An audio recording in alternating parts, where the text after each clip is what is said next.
DM है हाथरस के, वो अभी भी बदतमीजी कर रहे हैं। कई रिपोर्टरों के साथ में जो है वो बदतमीजी की है, कई एक्टिविस्ट के साथ में। क्या कैसे? मैं बार बार कह रही हूँ कि योगी आदित्यनाथ जी की जो सरकार है उनको कोई नैतिक अधिकार नहीं है कि वो उत्तर प्रदेश में शासन करते रहे। उन्हें इस्तीफा देना चाहिए। हाथरस के जो डीएम है, जो पुलिस प्रशासन है, उनके ऊपर प्रिवेंशन ऑफ SC/ST अट्रॉसिटीज का एक्ट लगना चाहिए, क्योंकि उन्होंने जो किया है वो क्रिमिनल काम किया है उन्होंने, जिस किस्म से उनका नेग्लिजेंस रहा है इस केस में। और उसके बाद जो एक विलफुल क्रूअल्टी उनकी रही है पीड़िता के परिवार के प्रति, और दोनों केसेस में पीड़िता के परिवार के प्रति, और जिस किस्म से मृत पीड़िता का शव उन्होंने दोनों हाथरस और बलरामपुर में उसको विदा भी नहीं किया, उसको डिस्पोज किया। तो बिल्कुल बहुत ही शर्मनाक, दुखद, और मुझे लगता है कि यहाँ जितने लोग हैं हम सब एकताबद्ध हैं इस मांग में कि उत्तर प्रदेश में राष्ट्रपति का शासन लागू होना चाहिए। एडीजी ने कहा कि रेप नहीं हुआ है, एडीजी ने कहा रेप नहीं। शर्म की बात है, शर्म की बात है कि आप एक शेम कि आप कह रहे हैं कि वो मरी हुई लड़की जिसकी जबान कटी हुई थी वो झूठ बोल रही थी।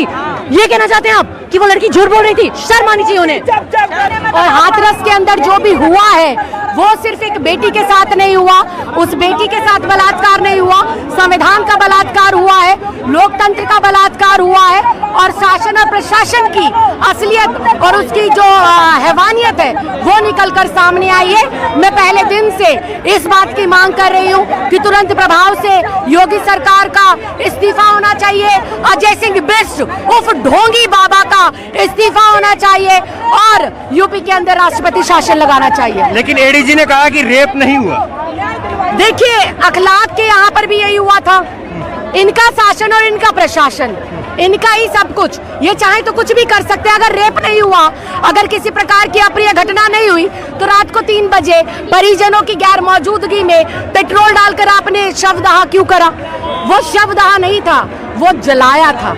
एक बार उसकी असमिता, मनीषा की इज्जत एक बार नहीं लूटी गई, दो बार लूटी गई। एक बार मरने से पहले और एक बार मरने के बाद। एक बार उन दरिंदों ने उसकी इज्जत पर वार करा, और दूसरी बात योगी की सरकार ने उसके साथ बलात्कार किया। लेकिन हाथरस में जिस तरह से डीएम जो बदतमीजी कर रहे हैं कई पत्रकारों के साथ में